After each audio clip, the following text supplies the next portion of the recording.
पहला क्वेश्चन है हमारा, active ingredient of 72 hour emergency contraceptive pills is. Question कह रहा है आपसे यहाँ पर कि जो 72 आवर इमरजेंसी कॉन्ट्रासेप्टिव पिल्स होती हैं उनका एक्टिव इंग्रेडिएंट क्या होता है। ठीक है, तो सबसे पहले तो आप ये समझिए कि 72 आवर इमरजेंसी कॉन्ट्रासेप्टिव पिल्स होती क्या है। देखिए, ये ऐसे मेडिकेशन होते हैं जो कि अपना contraceptive effect 72 hour unprotected sex के बाद भी प्रोड्यूस कर सकते हैं। ठीक है, तो इसका इंग्रेडिएंट आपको बताना है। तो आपका पहला ऑप्शन है लिवोनॉर्जेस्टिल, दूसरा ऑप्शन है क्लोमिफेन सिट्रेट, तीसरा ऑप्शन है मेफिप्रिस्टोन और चौथा ऑप्शन है सिप्रोटिरेज एसीटेट। तो आपका करेक्ट ऑप्शन है ए, जो कि है लिवोनॉर्जेस्टिल। जितनी भी हमारी 72 आवर इमरजेंसी कॉन्ट्रासेप्टिव पिल्स होती हैं, चाहे वो किसी भी ब्रांड नेम से आती हों, उनका एक्टिव इंग्रेडिएंट लिवोनॉर्जेस्टिल होता है। ठीक है, तो ये तो बात हो गई 72 आवर इमरजेंसी कॉन्ट्रासेप्टिव पिल्स के बारे में। अगर हम बात करें अदर कॉन्ट्रासेप्टिव पिल्स जो आती हैं उनके बारे में कि उनका एक्टिव इंग्रेडिएंट क्या होता है, तो जनरली ज्यादातर जो कॉन्ट्रासेप्टिव पिल्स होती हैं उसके अंदर प्रोजेस्टेरॉन और एस्ट्रोजन का कॉम्बिनेशन पाया जाता है। ठीक है, जो कि एज अ कॉन्ट्रासेप्टिव यूज किए जाते हैं। लेकिन जो सहेली के नाम से एक कॉन्ट्रासेप्टिव पिल्स आती है उसके अंदर centchroman and synthetic progesterone use किया जाता है एज अ एक्टिव इंग्रेडिएंट। और ये जो आपका सेंटोक्रोमैन है ये सीडीआरआई के द्वारा फर्स्ट टाइम डेवलप किया गया था और जिसको कि बहुत ही frequently as a contraceptive medication use किया जाता है। अगला क्वेश्चन आपका बहुत ही इजी क्वेश्चन है लेकिन बहुत ही इंपॉर्टेंट क्वेश्चन है क्योंकि अक्सर एग्जाम में पूछा जाता है। क्वेश्चन है आपका, टोटल मेंबर्स ऑफ DTABR। आपको बताना है यहाँ पर कि कुल कितने मेंबर्स होते हैं in the drug technical and advisory board. पहला ऑप्शन है आपका 15, दूसरा ऑप्शन है 18, तीसरा ऑप्शन है 20 और चौथा ऑप्शन है 25। तो आपका करेक्ट ऑप्शन है बी, जो कि है 18। ठीक है, यहाँ पर 18 कुल संख्या होती है जो DTAB के मेंबर्स होते हैं। इनमें 3 तरह के मेंबर्स होते हैं। पहला होता है एक्स ऑफिशियो मेंबर, दूसरे होते हैं नॉमिनेटेड मेंबर और तीसरे होते हैं हमारे इलेक्टेड मेंबर। अगला क्वेश्चन है आपका, all of the given diuretic agent are sulphonamide derivative except. आपको बताना है ये जो 4 ऑप्शन है आपके, इनमें से कौन सा नॉन सल्फोनामाइड डेरिवेटिव है। ठीक है, क्योंकि यहाँ पर 3 जो होंगे वो आपके सल्फोनामाइड डेरिवेटिव हैं। एक आपको वो ऑप्शन चूज करना है जो कि नॉन सल्फोनामाइड है। पहला ऑप्शन आपका फ्यूरोसिमाइड, दूसरा ऑप्शन है बेंजोथियाजाइड, तीसरा ऑप्शन है एथाक्राइनिक एसिड और चौथा ऑप्शन है मेटेलोजॉन। तो आपका करेक्ट ऑप्शन है सी, जो कि है एथाक्राइनिक एसिड। ओके, अगला क्वेश्चन है आपका, gossypol a pigment found in gossypium herbaceum it exhibit. आपको यहाँ पर बताना है कि जो गॉसिपियम हर्बेसियम के अंदर एक पिगमेंट पाया जाता है जिसका नाम है गॉसिपोल, वो कौन सा एक्शन प्रोड्यूस करता है। ठीक है, गॉसिपियम हर्बेसियम ये कॉटन का बोटेनिकल नेम है। तो आपको बताना है कि जो कॉटन के अंदर गॉसिपोल पाया जाता है उसका क्या इफेक्ट होता है।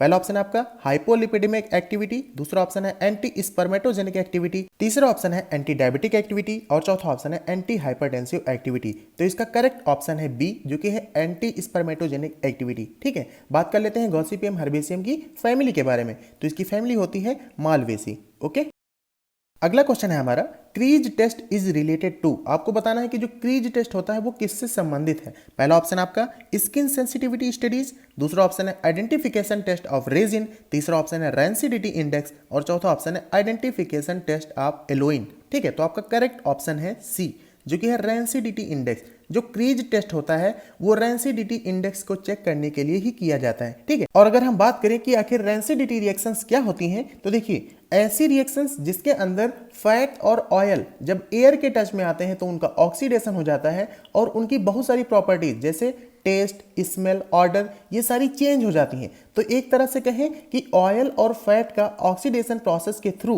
डिटोरियोरेट होना, दैट मींस एक्सपॉयल होना, ये कहलाता है रेंसिडिटी रिएक्शंस। ठीक है, और जिसको हम डिटरमाइन करते हैं बाय द क्रीज टेस्ट।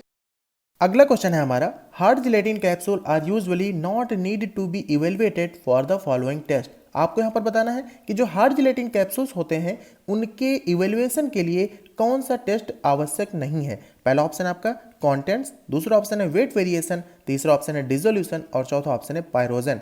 तो आपका करेक्ट ऑप्शन है डी, जो कि है पायरोजन। हार्ड जिलेटिन कैप्सूल के इवेल्युएशन टेस्ट के लिए यहाँ पर पायरोजन टेस्टिंग आवश्यक नहीं होती है, जबकि जो हमारे कॉन्टेंट्स, वेट वेरिएशन और डिसोल्यूशन टेस्ट होते हैं ये बहुत ही इंपॉर्टेंट टेस्ट होते हैं। और जो पायरोजन टेस्ट होता है ये उन सभी प्रिपरेशन के लिए बहुत ही ज़्यादा जरूरी होता है जो कि इंजेक्टेबल होते हैं या लिक्विड फॉर्म में होते हैं। ठीक है, अगला क्वेश्चन है आपका, आइसोनियाजिड कॉजेज हिपैटोटॉक्सिसिटी ड्यू टू। आपको बताना है यहाँ पर कि जो आइसोनियाजिड होती है उसकी हिपैटोटॉक्सिक एक्शन किस कारण होती है। पहला ऑप्शन है आपका इट्स मेटाबोलाइट एसिटाइल हाइड्राजिन, दूसरा ऑप्शन है आपका accumulation of isoniazid in hepatic cell, तीसरा ऑप्शन है deficiency of pyridoxine caused by prolonged isoniazid therapy, चौथा ऑप्शन है ऑल ऑफ द अबव।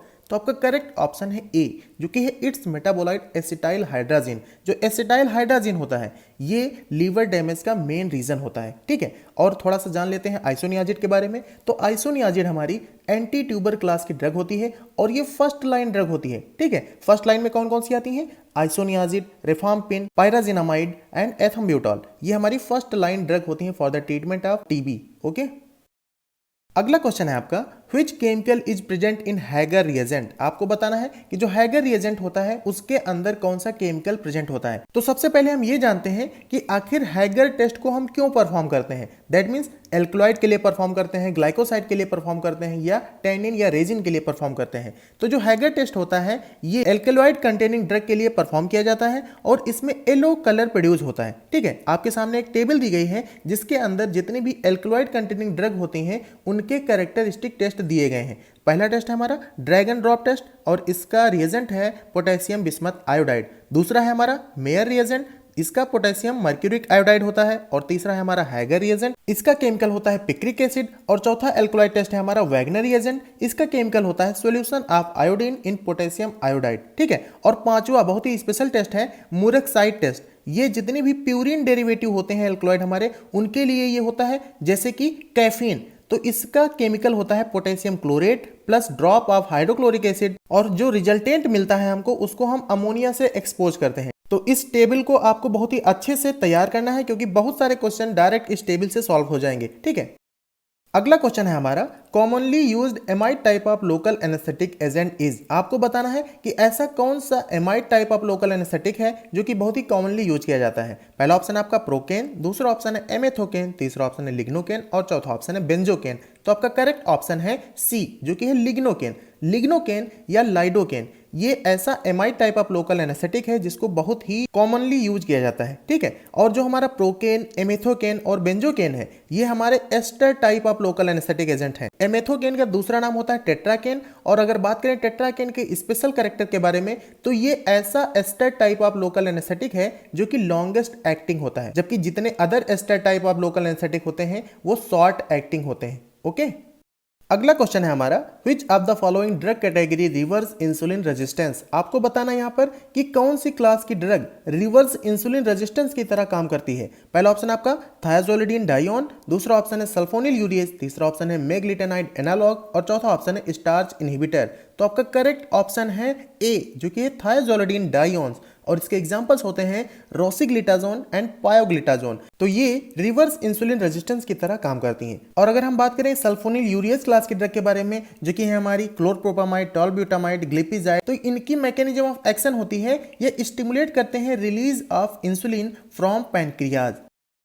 अगला क्वेश्चन है हमारा, ophthalmic solution are not evaluated for. आपको बताना है यहाँ पर कि ऑप्थेल्मिक सॉल्यूशंस के लिए कौन सा इवेलुएशन टेस्ट हम नहीं करते हैं। पहला ऑप्शन है आपका स्टेरिलिटी टेस्ट, दूसरा ऑप्शन है एक्टिव इंग्रेडिएंट टेस्ट, तीसरा ऑप्शन है पायरोजन टेस्ट और चौथा ऑप्शन है क्लियरिटी टेस्ट।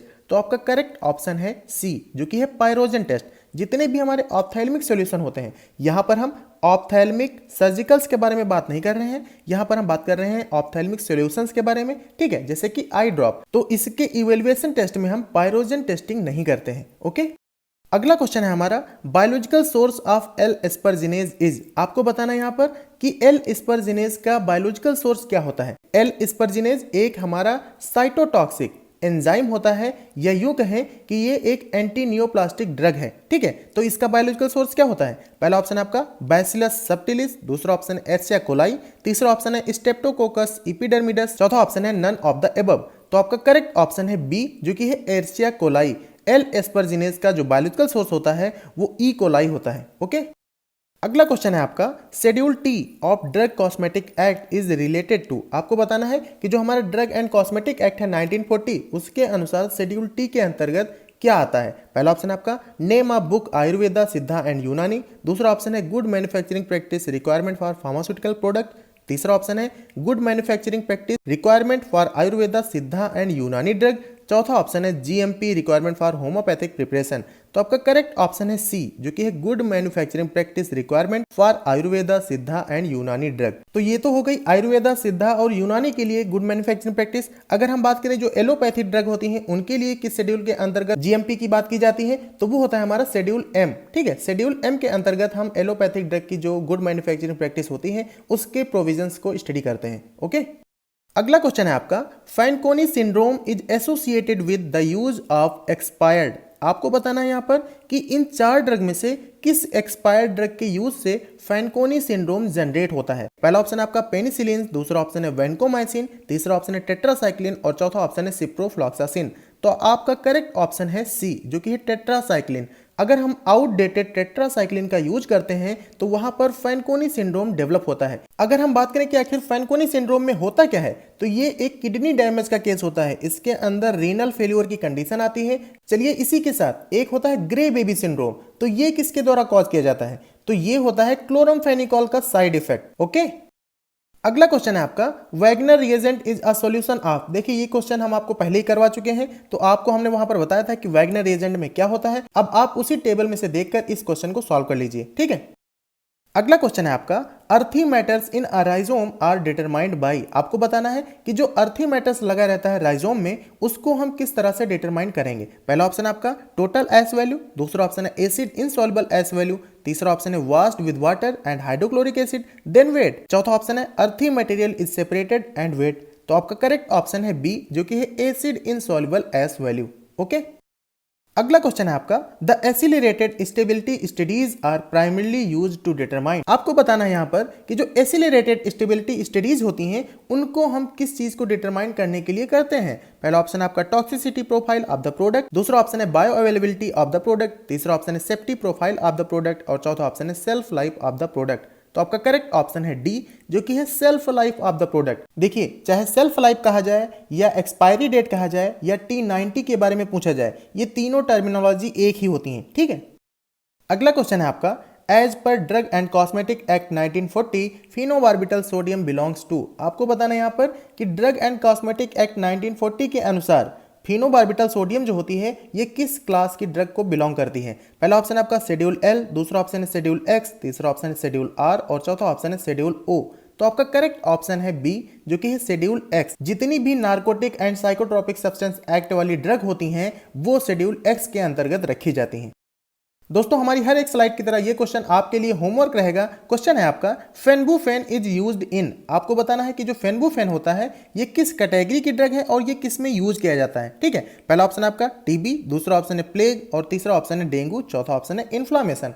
तो आप इसका आंसर हमें कमेंट सेक्शन में बता सकते हैं। अगर कोई प्रॉब्लम होती है तो वहां पर हम सॉल्व करने की पूरी कोशिश करेंगे। Please friends like and subscribe to my channel.